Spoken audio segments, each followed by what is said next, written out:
I have been really dreading this one, guys. Today we're going to look at Robin and the Dreamweavers, an unreleased pilot movie brought to us by noted animation producer Lou Scheimer.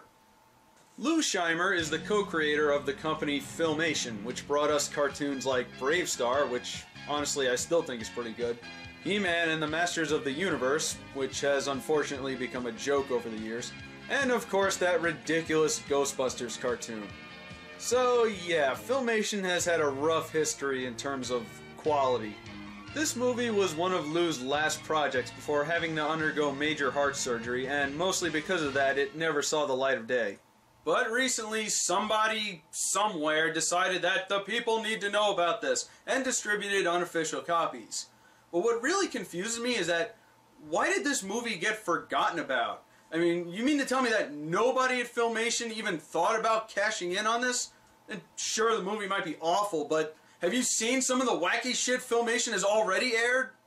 Stop! What are you doing? You must be one of Plunder's evil goons. Well, I know how to deal with you, monster. I went easy on you this time. But if I ever see you harming another Schminovit... Yeah, that was on TV. And so was this. They're under a trance. Tracy, do you have anything to reverse it? I got it. You two all right? Oh, but this? Apparently not up to our standards. Here we go. So the movie opens by ripping off Tron. Yeah, look, they rip off the scene from the beginning of Tron where they send the orange into the grid.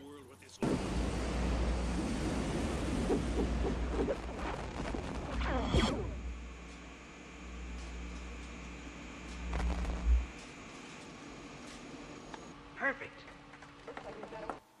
Okay, I know I'm going to get some flack for this, but Tron is like one of my favorite movies ever. And the fact that they've already ripped off something I like pisses me off.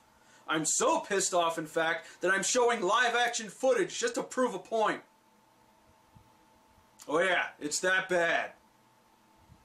Anyway, the scientist is experimenting with transferring solid matter into energy when something goes wrong and an embryo comes through the machine. Message from unauthorized user.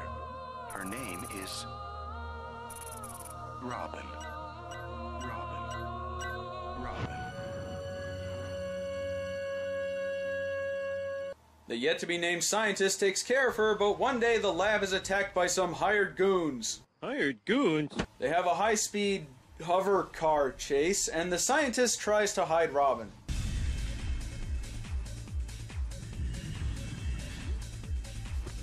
You'll be safe here with this homeless lady. See you later. They shoot down his hover car, but he manages to get back to his lab. Warning, system overload initiated. You got 1 second to hand over the kid, Doc. And you got 3 seconds to get the hell out of here. Make that 2.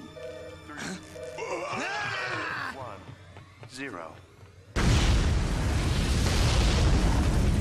Huh, for a scientist he sure can't tell time very good, can he? So the goons head back to their lair where they do this and report to their boss in the internet, which is another world on its own apparently.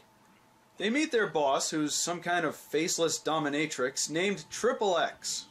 And if it turns out Vin Diesel's under that hood, I'm ending this review. She sent them to kidnap the baby, but when she finds out they failed, she eats them. I gotta admit, I didn't see that coming. Also, it kills them in real life. You die in the game, you die for real.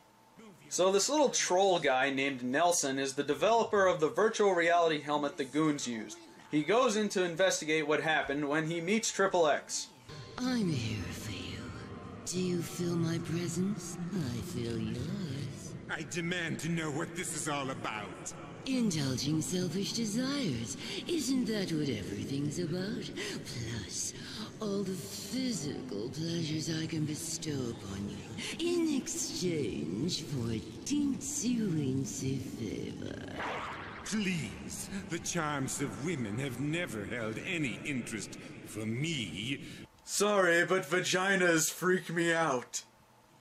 Of Instead, she offers him something else. How about this?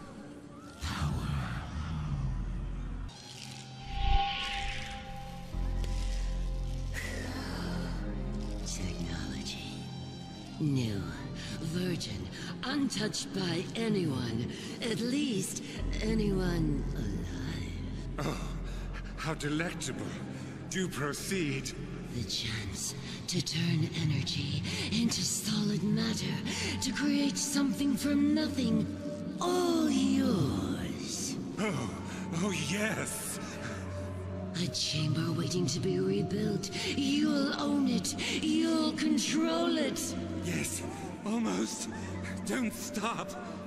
The future is yours to abuse.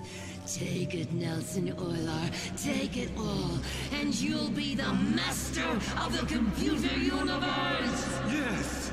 Yes! Oh, yes! Excuse me, but do you have a towel I could borrow? In exchange for all this power and technology, she wants him to construct a machine that'll bring her to the real world. I'm not really sure why, though. What's so great about our world? In cyberspace, she apparently has the power to do whatever she wants. Why would you want to leave? Enough logic. Let's cut to something stupid. Here he comes! Here comes Randy! Oh, who's gonna tell him? Oh, tell him. Oh, lay it on the line. Tell it like it is. Spill the... Shut up, you yabbermouth! You ain't got the noggin to be polite, so mind your head, sass, or I'll put on a hat. Stop treating me like a bad head, Fred. You want to tangle with me? Huh? I will give you such a head. So these are the Dreamweavers, a bunch of characters that look like what Dr. Seuss must see when he's drunk. Apparently they're the ones who sent Robin into the real world as part of a plan to stop Triple X. How a fetus is supposed to do that, I have no idea. Now they're concerned because they can't find her. But not to worry, somehow she found her way to an orphanage where they show babies images of houses to calm them down. Okay. Fast forward 20 years. Boy, this movie likes to time jump. And we see Robin has, developed into a woman who likes to go to ridiculously flamboyant cyber clubs that would embarrass most 80s sci-fi movies. Also, they have drums on the ceiling. I don't get it. Then she goes to the bar where she meets someone clearly too old for this crowd. Hi, I'm Brenda Plump. Robin. What kind of... I know, Plump. With a name like that, a life of ridicule is pretty much mapped out. Unless you're real thin. But hey, I can take it on the double chin with a jovial chuckle. Ha ha! Innuendo! I think. So she offers Robin a job as a DJ at her internet dance club. Yes, a dance club on the internet. We'll get back to that in a minute. We cut to Nelson, who's apparently still working on that device to bring Triple X to the real world. And that's it. It's a very brief scene, and I guess it was just to establish they're still working. Okay. Then we cut to a sudden music video.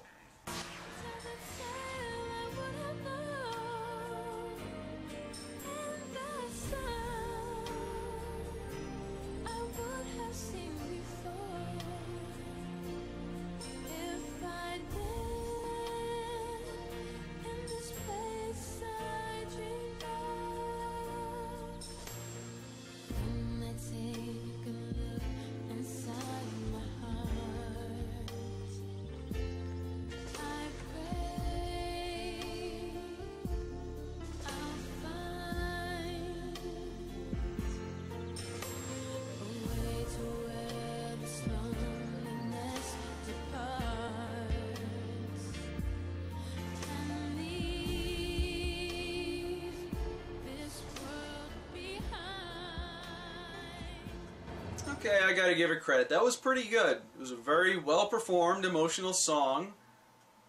But there's one problem. We don't really know anything about Robin. Okay, we know she's an orphan, but that's about it. We time skipped over 20 years of her life. We never see her grow up or anything. I understand she must feel lonely, but without knowing her for more than a few minutes, this is all just kind of hollow. Anyway, Robin goes to the grand opening of Miss Miller's internet club, where she meets the head programmer, Reed. And yes, that's how he dresses. Because, you know, all tech geeks like to dress up all sci-fi and high-tech looking. Then after putting Robin into a skimpy outfit, because how else are they going to get people to watch this dumb movie, they dive into the internet club. Sorry, I still can't take that seriously. You can drink in here too? 2 shot glasses tequila hold the word.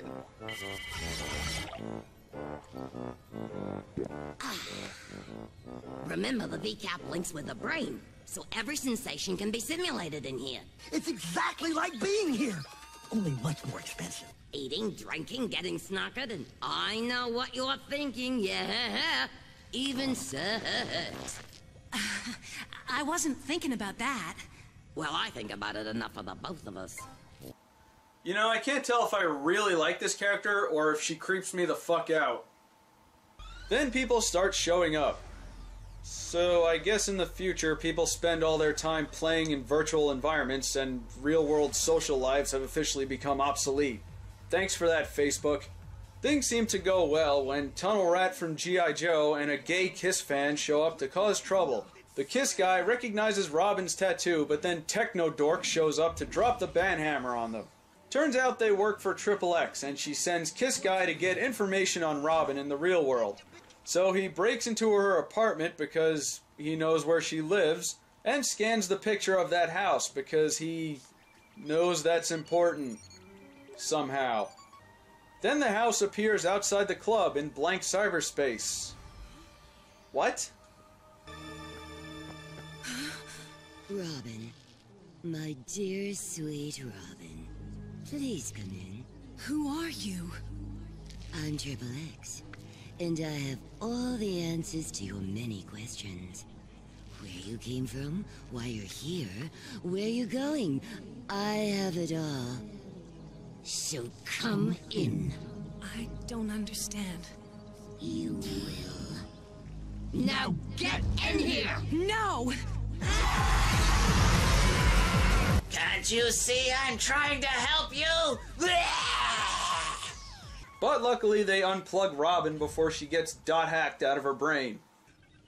What happened? I can't explain it. Going through that club door should have been like hitting a brick wall. You actually walked out into cyberspace. I couldn't even reach you on the comlink. I saw it. It was real. So what? There wasn't anything out there. There was. The cottage. The place I dream of. You mean like your song? No. Yes. I drew this garden cottage when I was a little girl. It was where I wanted to live. With real parents. You see? This is the information we needed before. Now we can relate to this character. Or at least try to. Anyway, we cut to Nelson and the scientists. Yep, still working. Then Max Modem goes into the net to find Triple X. I'm looking for Triple X. Where can I find her? Have a pull. Join the fun. Triple X has already won. Oh, Dave Chappelle was right. The internet is a disgusting place. He runs into Tits McGee and warns her to stay away from their club. But nothing stays clean, especially if I touch it. You see, I corrupt all. I'm an addiction. How come I can't locate a URL for your site? Where's your source? Decadence has no source. It's just a road people happen to find themselves on. Don't you dare try to make this train wreck of a movie philosophical, especially when you follow up that scene with this scene. And you look like a man who needs to take a ride on that road. Save it. Anyway, back at the overglorified AOL chat room, Robin wants to go visit the house again, but they deleted the door. Which does beg the question, what exactly was that door doing there in the first place? Well, it doesn't really matter anyway, because Robin just phases through the wall and falls into the cyber abyss. which also causes her body to disappear in the real world. Then she's saved by a cartoon rabbit in a flying car. Hey there, Rockin' Robin.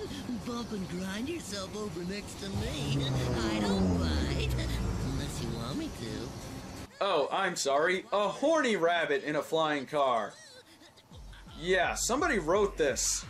So Kid Cool goes to look for Robin, but falls into a trap set by Triple X, but not really, because he realizes it was her and can get away at any moment, but doesn't because he's an idiot that thinks with his cock, apparently. Whatever. Let's see what happened to Robin.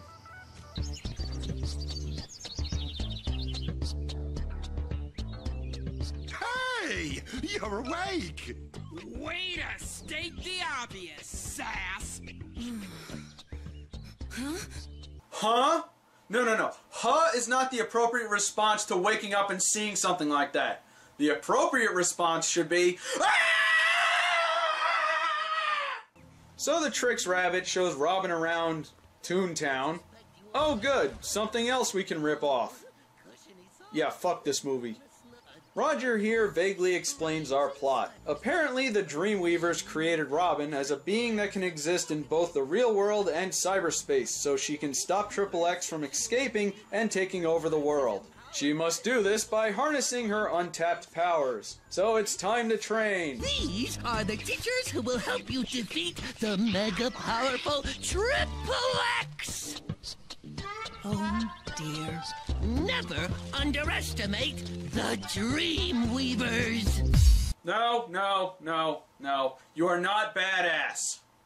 Back in the real world, Sunglass Hut and Brunhilde are about to go look for Robin again when they get visited by Nelson, who is apparently getting to do something. He says the only way into cyberspace is through his machine, so they all go to his lab. Nope, not a trap at all. Cut to Robin's training, and it's going about as well as expected. Then we cut back to this, because apparently this movie has ADD. Reed goes into cyberspace and accidentally sets fun bags free. Then we see Robin's training is finished? I can't do this. I'm not ready. This is too much on my shoulders. I'll let you down. Whoa! Oh. Hey, we're in this together. You're a Dreamweaver now. And never underestimate a Dreamweaver! Good enough? So they go to confront Triple X when Reed takes Robin and they get into a hover car chase that I think is supposed to be exciting, but They go back to that house, but surprise, surprise, it's a trap set up by Boob Lady. Triple X, you've been lying to me? I can't believe I've been so blind. I can! She takes out Robin because she wasn't ready to fight her yet. Then she sets cyberspace to implode and escapes.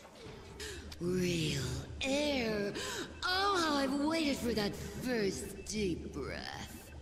And what a rock-solid bod. It's in no way different than the one I had in cyberspace. Then Robin is saved by... What? Okay, now they're just pulling things out of their ass. Speaking of pulling things out of other people's asses, in a very short time, Triple X has apparently turned the world into one giant orgy, with depraved sexual acts and blatant nudity. I can't believe Lou Scheimer was involved in this! And no, he didn't write it or anything, but he did put his name on it, and that's just as bad! Let's just try to get through the rest of this. Robin uses her whatever power to beam herself out of the net and confronts Triple X. Then Brenda, sorry I'm too pissed to come up with any more funny names, saves the Dreamweavers. Then we cut to the end of the fight, meaning we probably missed the greatest animated cat fight since the one from the Haunted World of El Super Beasto. I'm through with her. She's yours to use and abuse.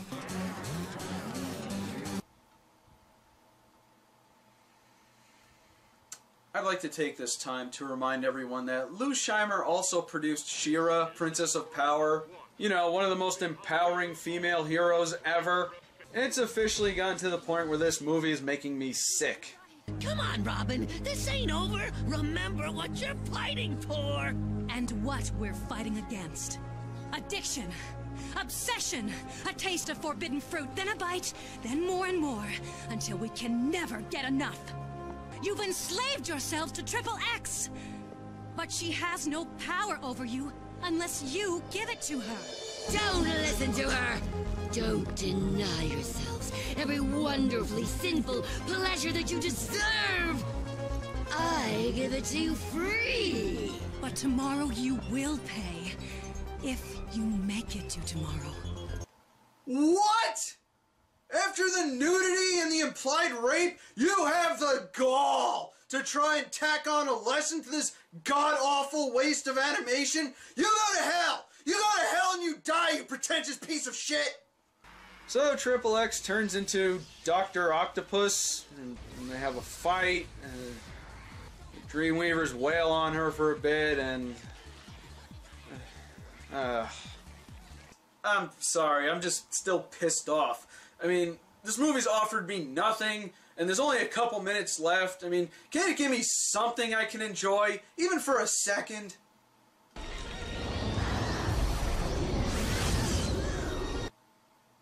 Okay, I have to admit, that was pretty awesome. I'll take it. They get her back into the thing. She says we'll meet again, but we know they won't. They clean up the city in record time, apparently. Must have been hard gluing those buildings back together. Robin and Reed get together. Why not? Then Robin visits that house. The scientist gets a new body. Why? Because shut up, that's why. And you know what? The end. We're done with this. Fuck this movie! This is the most horrendously offensive thing I have ever had to sit through. This isn't just bad, it's really bad. Lack of coherent story, poor editing, unnecessary raunchiness, and for a film made in 2000, I expected much better animation. It starts out okay, but then it just spirals out of control. I really have to ask, who the hell was this intended for? Nobody, that's who. That's why this film was never released. They shouldn't have even kept this. They should have tracked down every copy and shot them into the sun, erasing it from our existence. That way nobody could accidentally stumble upon it and suffer through its awfulness. Then again, it is partially my fault. I mean, I'm the one who tracked this down, but at least you know better now. So do yourself a favor and avoid this at all costs. Well, that does it for the Obscurathon, and aside from this last episode, I think we had some fun. And you know what? I still have lots of stuff in my archive that's weird and obscure, so maybe we'll do this again sometime. But until then, it's back to business.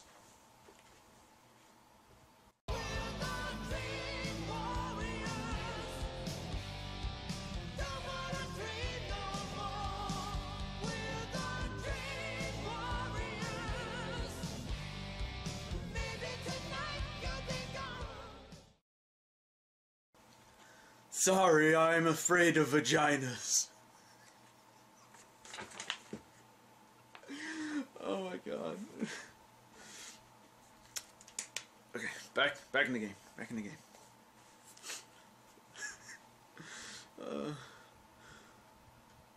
Sorry, vaginas freak me out.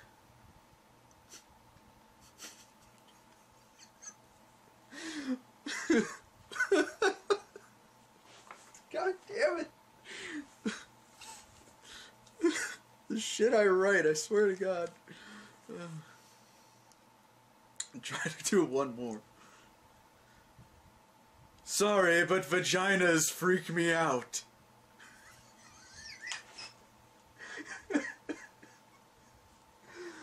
Okay, there's gotta be one good one in there. God damn it.